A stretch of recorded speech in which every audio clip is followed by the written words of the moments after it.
ताड़का वध। स्त्री के रूप में ताड़का एक घोर पाप है और पाप को नष्ट करने में कोई पाप नहीं होता। हे राम, तुम इस पापिनी का संहार कर दो। प्रातःकाल स्नान संध्योपासनादि कार्यों से निवृत्त होकर राम और लक्ष्मण गुरु विश्वामित्र के साथ सरिता तट पर पहुंचे। एक वनवासी मुनि ने विश्वामित्र के साथ दो सुकुमार बालकों को देखा तथा उनका परिचय प्राप्त कर वे एक छोटी सी सुंदर नौका ले आए और विश्वामित्र से बोले, हे मुनिराज, आप इन राजकुमारों के साथ इस नौका पर बैठकर सरिता पार कर लीजिए। विश्वामित्र जी ने उस मुनि को धन्यवाद दिया और राम तथा लक्ष्मण के साथ नौका पर सवार हो गए।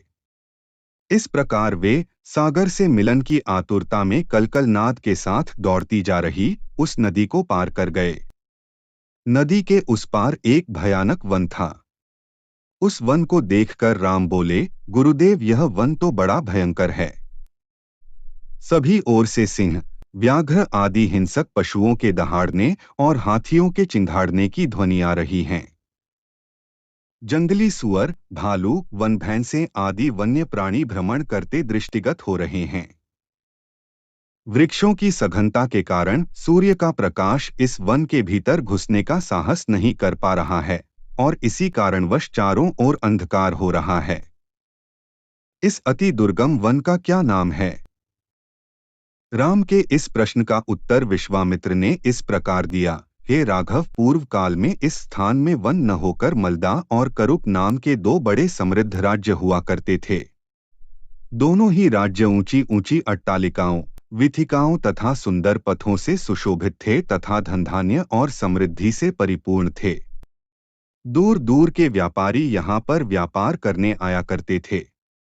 किंतु ताड़का नामक एक यक्ष कन्या ने उन दोनों राज्यों का विनाश कर दिया।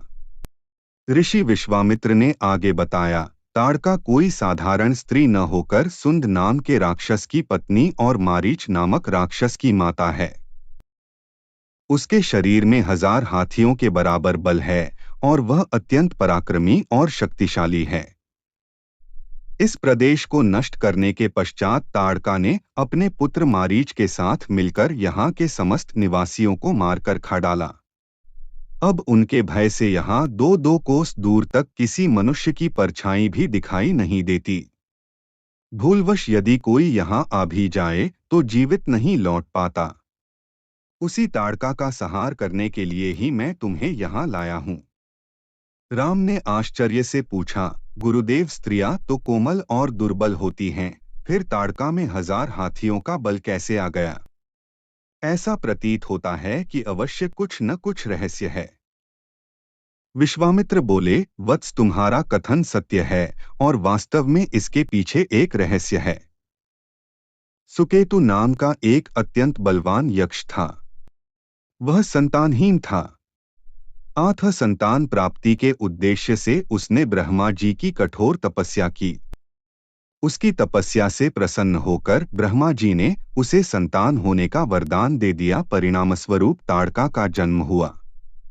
सुकेतु के द्वारा ताड़का के अत्यंत बली होने का वर मांगने पर ब्रह्मा जी ने उसके शरीर में 1000 हाथियों का बल दे दिया। विवाह योग्य आयु होने पर सुकेतु ने ताड़का का विवाह सुंद नामक राक्षस से कर दिया और उससे मारीच का जन्म हुआ। मारीच भी अपनी माता के समान बलवान और पराक्रमी था। वह सुंद राक्षस का पुत्र होकर भी स्वयं राक्षस नहीं था, किंतु बाल्यकाल में वह बहुत उपद्रवी था। ऋषि मुनियों को अकारण कष्ट दिया करता था। उसके उपद्रवों से त्रस्त होकर एक दिन अगस्त्य मुनि ने उसे राक्षस हो जाने का शाप दे दिया। अपने पुत्र के राक्षस गति प्राप्त हो जाने से सुंद अत्यंत क्रोधित हो गया और अगस्त्य ऋषि को मारने दौड़ा। इस पर अगस्त्य ऋषि ने शाप देकर सुंद को तत्काल भस्म कर दिया। अपने पति की मृत्यु का बदला लेने के लिए ताड़का भी अगस्त्य ऋषि पर झपटी। इस पर अगस्त्य ऋषि ने शाप देकर ताड़का के सौंदर्य को नष्ट कर दिया और वह अत्यंत कुरूप हो गई। अपनी कुरूपता को देखकर और अपने पति की मृत्यु का बदला लेने के लिए ताड़का ने अगस्त्य मुनि के आश्रम को नष्ट करने का संकल्प किया है। अतः हे राम, मैं तुम्हें आज्ञा देता हूं कि तुम ताड़का का वध करो।